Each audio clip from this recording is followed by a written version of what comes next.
حضرت سلیمان فارسی رضی اللہ تعالیٰ عنہ نے بیان کیا کہ شعبان کے آخری دن رسول اللہ صلی اللہ علیہ وآلہ وسلم نے ہم کو خطبہ دیا اور فرمایا، لوگوں، عظمت والا مہینہ، برکت والا مہینہ، وہ مہینہ جس کے اندر ایک ایسی رات ہے جو 1000 مہینوں سے بہتر ہے، قریب آ گیا ہے۔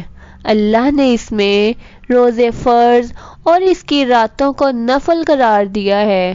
جس نے اس میں ایک نیکی کی یا ایک فرض ادا کیا، اس کا اجر اس شخص کی طرح ہوگا جس نے کسی دوسرے مہینے میں 70 فرض ادا کیے ہوں۔ یہ مہینہ کھانے پینے اور جنسی قربت سے صبر رکھنے کا ہے، اور صبر کا ثواب جنت ہے۔ یہ مہینہ ہمدردی کا ہے۔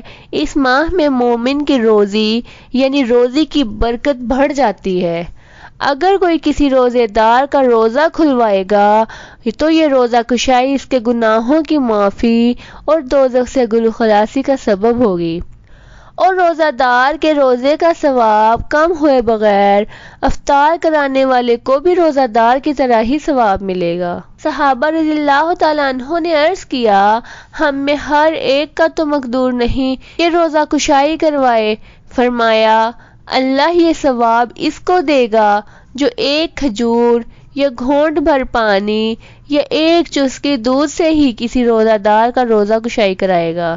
اس ماہ کا اول حصہ رحمت ہے، درمیانی حصہ مغفرت ہے، آخری حصہ دوزخ سے آزادی کا ہے۔ جو شخص اپنے باندی غلام کے کام میں اس ماہ تخفیف کر دے گا، اللہ اس کو بخش دے گا اور اس کو دوزخ سے آزاد کر دے گا۔ اس ماہ میں 4 چیزیں بہت زیادہ کیا کرو، جن میں سے 2 تو ایسی ہیں جن سے تم اپنے رب کو راضی کر لو گے، اور 2 کے بغیر تمہارے لیے چارہ نہیں۔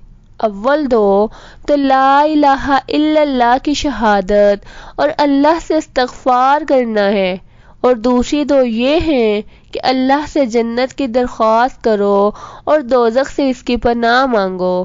اس میں جو شخص کسی روزہ دار کا پیٹ بھرے گا، اللہ اس کو میرے حوض سے ایک گھونٹ ایسا پانی پلائے گا کہ پھر کبھی وہ پیاسا نہ ہوگا۔